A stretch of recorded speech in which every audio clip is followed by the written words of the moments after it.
Hi, I'm Mallori Tomblin, a graduate dietetics student at Eastern Illinois University, and today I'm going to talk to you about a recipe that would be appropriate for someone who's currently following a renal dialysis diet. You ask, what is the renal dialysis diet? This is a diet that would be appropriate or suitable for someone who is currently suffering from chronic renal failure and is currently receiving dialysis treatment. The diet wants to concentrate on protein, potassium, sodium, phosphorus, and fluid intake. So why is it important to follow a renal dialysis diet? It's important because it can help to reduce the progression of kidney disease. It can also increase cell growth and repair and decrease any further complications or diseases that can come up, such as eye disease or nerve damage. So again, the nutrients that we want to follow in a dialysis diet would be protein. We want to make sure we're consuming enough of the recommended daily allowance of protein, if not even a little bit more. Protein is good for wound healing and fighting infection. Good sources of protein would be lean meat, poultry, fish, and low-fat dairy products.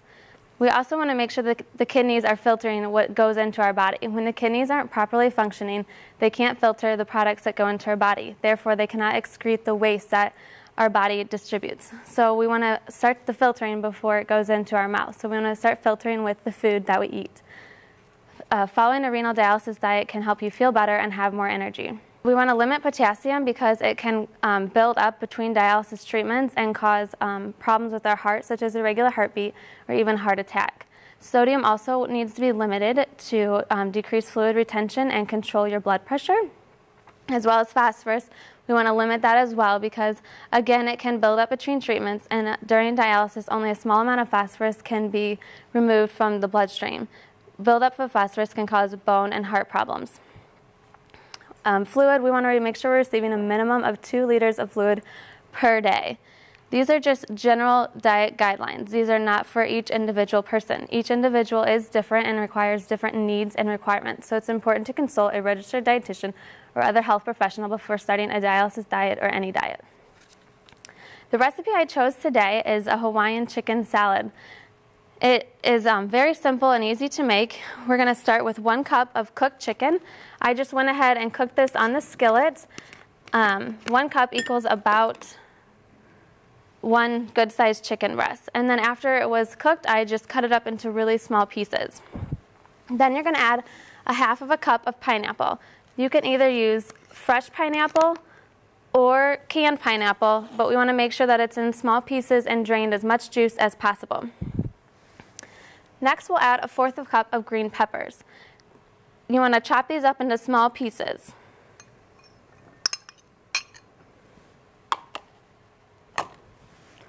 Then you also shred some carrots. About 1/6 cup would be appropriate, or however much you want to add for taste.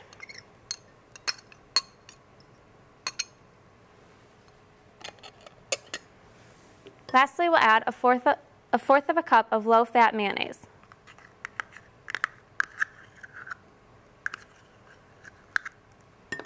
And if you want, you can add a little bit of pepper for taste. All you have to do is mix these together to create the chicken salad.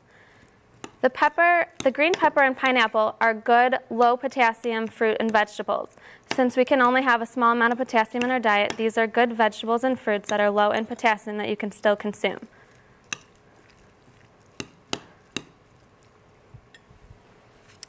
Now, 1 serving equals 1 cup. So just simply, you can refrigerate this and let it chill, which is what this version is. This version has been chilled, or you can serve it immediately.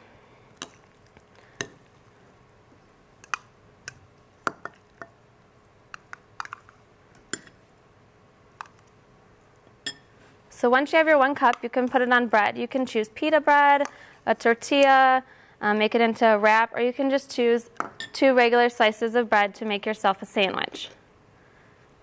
Now, 1 cup is about 175 to 250 calories, depending on the type of bread that you used. It contains 11 grams of protein, 199 milligrams of sodium, 166 milligrams of potassium, and 84 milligrams of phosphorus.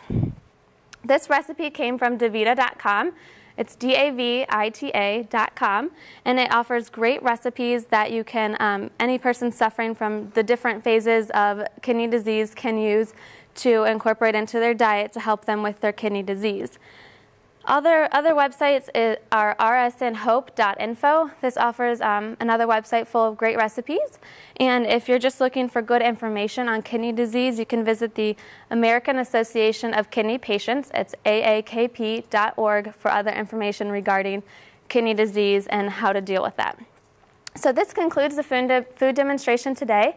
I hope you enjoyed it and learned something new, and thank you for your time.